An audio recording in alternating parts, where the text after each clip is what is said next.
I don't understand how some of you liberals don't understand this concept. I got a letter the other day. Got a letter from my bank telling me, congratulations, sir. You are in the top 5% of all wealth of people under 30 in Canada. And I thought, no, there's no way this is possible. Like, this is BS. My thought process was immediately, this is a psyop, because I saw the banks are putting aside money for the mortgage defaults for all the renewals coming up this year.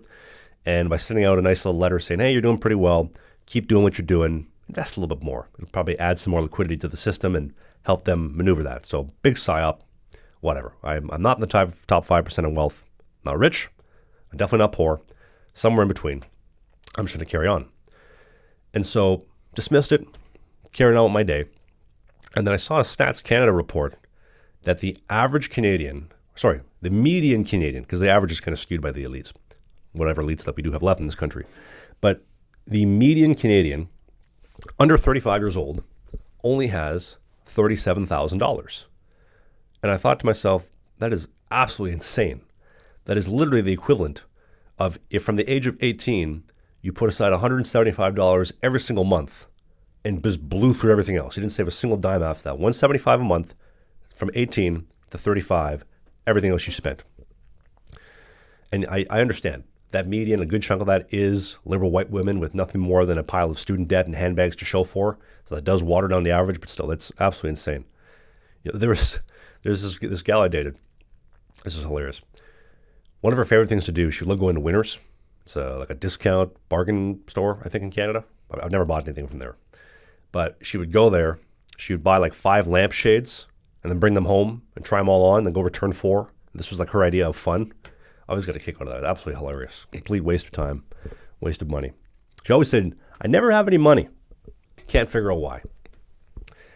Now, despite all this, despite this financial quagmire that you may have, the first immediate reaction, I'll bet, from any of the people in this category of at 35 years old, all you got to your name is 35 grand and a pile of handbags.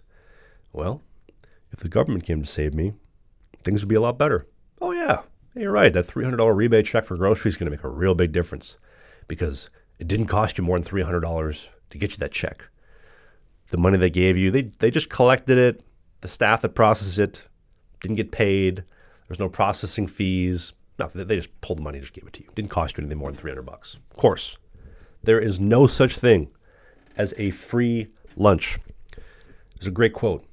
People in Canada don't want freedom. They want free shit. They want as much free stuff as they can possibly get. 60% of your money in Canada goes to taxes. Taxes which only fund you being replaced by the third world. Tampons in every single men's bathroom in all the government buildings. Those are not free. Somebody has to pay for them in the commerce world. Somebody has to get paid to put those in the bathroom, to print the signs that say, this is an inclusive bathroom. I saw the funniest thing the other day. I think it was actually at a coffee shop. I was actually amazed this of all places it was there. I walk up to the bathroom and I see the sign that's supposed to be like male, female, men, women, 2 genders, and mentally ill.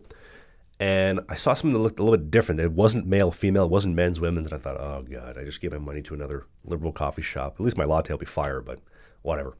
And I walk up and I get closer and I get closer and I look at it and it says, don't care. Just wash your hands. I'm like, yes, I will come back tomorrow. I will buy another latte. Thank you for making my day.